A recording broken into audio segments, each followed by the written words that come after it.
welcome into First Take. We have some Husky love on the show today. Gino Auriemma will join us in just a bit. You know, I'm looking forward to that. I got my blue on, boys. I love Gino. Love Gino. Me too. That makes two of us. You've spoken on several occasions. Well, that makes two of you. Skip Bayless. I'm kidding. Nice, be nice. Stephen A. Smith. I'm Molly Karam. How are you? Morning, guys. By the way, How this guy doing? called me last night to gloat about the Denver Broncos acquiring Vernon Davis, saying it might be over for my Patriots now. We will discuss that in just a couple of minutes here. Yes, he did. I love it. All right. You're supposed to tell America that. Tell our segment coming up. I got to teach you how to tease. I'm just saying. Oh. It's all right. It's okay. All right, we'll get into that in just a bit. I'm just messing with you, bro. I'm just messing with you. All right. How about last night? How about it? The Panthers extend their perfect record, beating the Colts by 3 points in overtime. Andrew Luck showed resilience after the Colts fell behind 23-6 in the fourth. They scored on their final 3 possessions of the quarter and forced 2 3-and-outs. So you heard Andrew Luck say that their problems are his to fix, but how much did he redeem himself in the fourth quarter, Skip? Molly, Stephen A., Andrew Luck did find some rhythm. He did inspire his team for a while, and I must admit, I was impressed for a while. But I'm not going to put a whole lot of stock in it, and I'm not going to move off my position that he has been prematurely coronated as a first ballot lock as an Andrew Luck Hall of Famer. I'm not going to back off that. Okay. I thought last night was a classic case of Carolina being in complete control, building its lead to 23-6 with 11 minutes left, following Andrew Luck's second interception of the game. Then I thought the Panthers took their foot off the gas on offense, and they ran out of gas on defense. And as the rain did slack off some, maybe the wet ball was bothering Andrew Luck. It looked like it bothered everybody. It did. He did start to have far more time. I thought at times he had forever to throw in the pocket. And remember, the receivers have a big advantage on rain-slick turf over the defensive backs. And I thought his receivers started taking advantage. Luck made some nice throws. He also missed some big throws down the stretch. And I must say, that Whalen catch, quote unquote, that on 4th and 10 that kept the game alive, if we could see that real quick, that just wasn't a catch. I'm sorry, that was ground aided, and it should have ended the game right then and there, the Whalen catch on 4th and 10 late in the game. Then we had, there it is. Yep. Then we had Luke Kuechly dropping an interception in the end zone that also would have and should have ended the game. And then, of course, we had Andrew Luck's 3rd interception of the game, which did set up the winning field goal for the Carolina Panthers. So it's hard to say that Andrew Luck redeemed himself in the fourth quarter, as well as he did play, because his QBR has plummeted all the way to 38 on scale of 100 this year. It has fallen, as you know, we've talked about several times. It has regressed every year, all 4 of his years, his QBR has. Andrew Luck, the turnover machine that he is, now leads the National Football League in interceptions, and he's only played 6 games out of the, you know, out of the 8. Yes. So he's 1-5 as a starter, and I just didn't see enough last night to say he's back and I should back off my position. I just think he's astonishingly overrated, and I stand by that, and I want your thoughts. Can you defend him? Skip Bayless, I can defend the future of Andrew Luck because I believe that from a physical standpoint, it is undeniable the gifts that he has. From an intellectual standpoint, going to Stanford, playing college football the way that he played and playing over the first 3 years the way that he played in the NFL, I believe in Andrew Luck. I believe that the future is incredibly, incredibly bright for him, the future. But at this moment in time, Andrew Luck looks awful. He looks god-awful. I mean, it is despicable, some of the interceptions that he has thrown. It's like he has brain lock, for crying out loud. And I will go as far as to say, if we were talking about other quarterbacks that had athletic ability, quarterbacks that ran more than they threw, or whatever the case may be, if this were a Michael Vick, if this were a Colin Kaepernick, who we will get into later, if Russell Wilson were to do something like this, if this were RG3, we would be singing a different tune, literally questioning the viability of this quarterback. We would. There is no denying that. And they've already lost more games, or just as many games this season, as they've lost each of the last 3 seasons. They're 3-5 right now. Andrew Luck looks awful. He looks like he has no clue half the time. On top of it all, the mistakes are inexplicable, and the confidence level has flagrantly diminished. When you look at him, he literally looks beaten and he looks defeated. When he threw one of those interceptions, when he overthrew, I forgot who it was, Fleener or Moncrief for somebody, when he overthrew them and he threw an interception, he laid in the grass face down because he was so disgusted with himself because he couldn't believe. He looks defeated. Now, in defense of him, he did lead that comeback. They did take a lead. They had the lead in overtime, okay? I mean, the bottom line is that he had an opportunity to win this game, but ultimately it didn't come through. It was contributable to his mistakes. There's no doubt about that. But I'm going to go as far as to say this.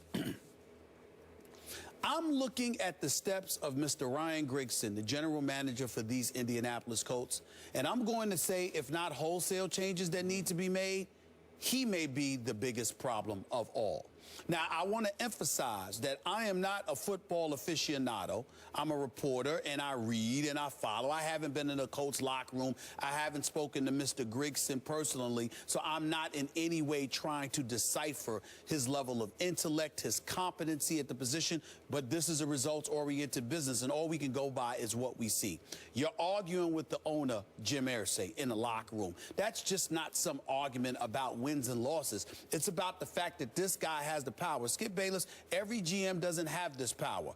But Grigson not only has the power to assemble a lineup, Skip, Molly, but he also tells Pagano who to put in that starting lineup. This is a guy that spent $55 million on wideouts, you know, and buffering their offense, but only $55,000 on the offensive line. You got a guy like Harriman who's now on the bench. Muhort was starting in place of him. You've got other things going on. This offensive line has been an issue for years. You haven't protected Andrew Luck enough. You haven't done enough to elevate his level of confidence, because you are right. There are a lot of people, myself included, who has raved about, about Andrew Luck. But the flip side to it, Skip, is that if I'm his GM, you know what I'm doing? I'm not raving about him. I'm doing all that I can to protect him, to facilitate his ability to shine. And I don't think enough has been done to help him. Frank Gore was supposed to be the answer. I know he cares. I know he runs hard, and he hasn't been a scrub by any stretch of the imagination. Frank Gore is to be respected. But spectacular is not the word that jumps out with you.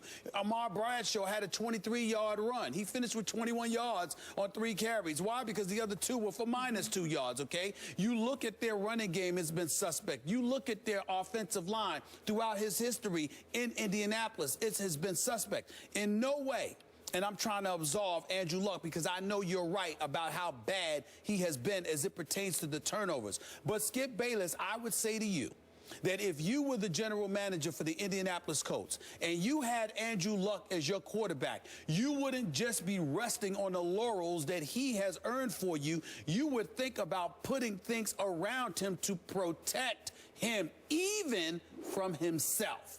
And I don't think that that has happened. You would see some of the flaws, and you would sit there and say, all right, we got to do this, we got to do this, we got to do that. That is not what Grigson is doing. And I think as a result, that's why Irsay got in his face. I think that's why Pagano is on the hot seat, when in fact, I don't even know how much coaching Pagano is allowed to do because of Grigson's presence, at least from what I've been told. So I look at it from that perspective, and I say that you have to look, you have to sincerely think about making some kind of change in the hierarchy of the Indianapolis Colts, because the organization right now appears to be dysfunctional. The locker room just throws out a bunch of cliches. We got to keep grinding, we got to keep working hard, and all of this other stuff. But in the end, what it comes down to is that there's some serious changes, and I'm telling you right now, that's what you got to do. Kravitz column in the Star. Bob Kravitz. Bob Kravitz, I'm sorry, Bob Kravitz. Exceptional column today. I think he makes valid points. He covers this team, and you swear by him as well as I do. I mean, read the man's column. I think he says it all. Okay. Here's my problem with everything you just said. Okay. There's some hypocrisy going on because you loved this team before the season started. Yeah. Molly liked the team, I remember. I thought they were. I agree with I thought they want to come up. I don't think it's hypocrisy. Okay. I think that you go by what you're seeing, Skip. But you thought the pieces added were sensational, like this was going to put Andrew Luck over the top this year and into the Super Bowl. Well, I thought so, yes. Andre Johnson, an experienced wide receiver. Frank Gore, an experienced, viable running back. But the offensive line was something that we repeatedly pointed out. Okay, there's something to be said for a great quarterback making those around him better. Tom Brady just keeps making anyone you want to throw in his starting lineup better. Skip. It is fair. It's this not is fair. his 4th year in the league. Andrew Luck is in first ballot Hall of Fame. Tom Brady was protected a lot early on. He graduated to this position as well. Let's be clear about that. Okay, look. I understand about Ryan Grigson, Chuck Pagano. I get all that. But I'm tired of hearing everyone give this young man a pass. Now he's got fractured ribs, and he says after the game, I can't comment on that. And so it leads every time. What conclusion does everybody jump to? What do you want him to do? He does have fractured ribs. What do you want him to do? Lie to you? Do you want him to play or not? If he plays, I say, I got to grade you as you play. Well, nobody's saying that you can't grade him, but you can't knock him for his answer when you ask the question. What's he? You want him to lie to you? Do you want him to look you in the face and tell you a bold-faced lie?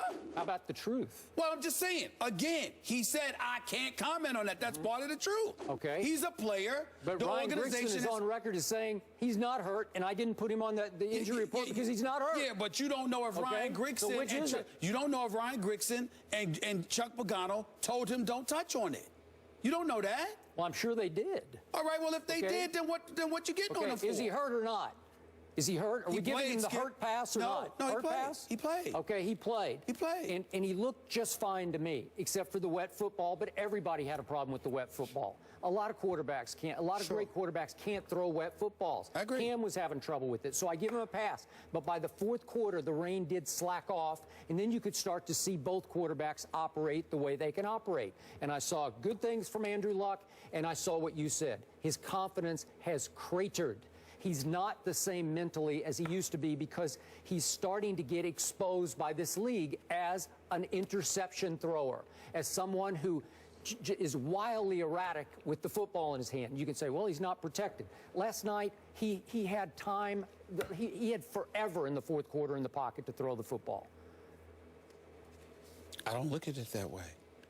And I don't know how many times I got to keep saying that. I know that he has looked bad this season. But I stand by everything that I've said about him in terms of what I believe his career will end up being. I think he has that kind of talent that just, you talk about a future Hall of Famer, fine. Skip, when you look at his size, his legs, his arm strength, his durability, his football intellect over the first 3 years, et cetera, I think there's a lot of promise there, in my opinion. Now, what he has done this year is taking a huge step back. I think we have to look at the organization and ask ourselves why that is. How could this quarterback take this kind of step in the wrong direction? You want to look at Andrew Luck. I do. I want to look at Andrew Luck and everything around Andrew Luck. Okay. That's what I want to do. I never anticipated that he'd be, when I said Super Bowl, I'm like, look, this kid's got those kind of big-time skills. And I did have a lot of belief in the Indianapolis Colts. And a lot of people, not just myself, are sitting around shocked at what we're seeing from the Indianapolis Colts. It's a team game or it's not. You want to look at Andrew Luck, you be my guest. You go right ahead. But you know something? Last time I checked, it's a team that wins football games. Okay. And there's a lot of other stuff going on with the Indianapolis Colts. I'm starting to see the LeBron syndrome kick in here. Oh, he just doesn't have enough help. It's not his fault. But he did it. But LeBron did it. He did it twice. I give him that. But LeBron did not. LeBron did not, because even though a lot of your criticism was valid, some of it wasn't. The most valid criticism you had about LeBron back in the day were those free throws, and how he was fearful of going to the free throw line. But you would take it a step further and attach stuff to him and ignore the teammates around him. And I'm like, wait a minute. If you sitting up there, you getting double and triple team, and you kicking it out to cats, and they going up against Orlando in the conference finals and can't hit a damn jump shot when they spent all year hitting jump shots, feigning, taking pictures with one another, and having a ball. him back to 07. You know? I'm just saying. Okay. I'm just saying you used to get on him. Yeah. That's why I still do. Well, no, Opening night, but he didn't take it to the hole. But it's different now. Okay. It's different now because now you acknowledge accurately what is his fault and is not, whereas before you just used to pour it on. I don't know about Yes, you used So you to. get to tell Yes, us you I did. told you so Yes, right now, you did. Skip, you do. We'll see Yes, what you the did. future holds, though. We'll see. He dropped 50. You'd come in and complain about the way he danced. That's false. I'd come in here and say, I am impressed, and you know it. You ain't come in here and complain about the way he danced? Hey, I don't like how he shimmy. guys, Well, You like that wasn't on a night he dropped 50. Yeah, I think it was. I don't think it it was. Let's I think it move was. on, gentlemen.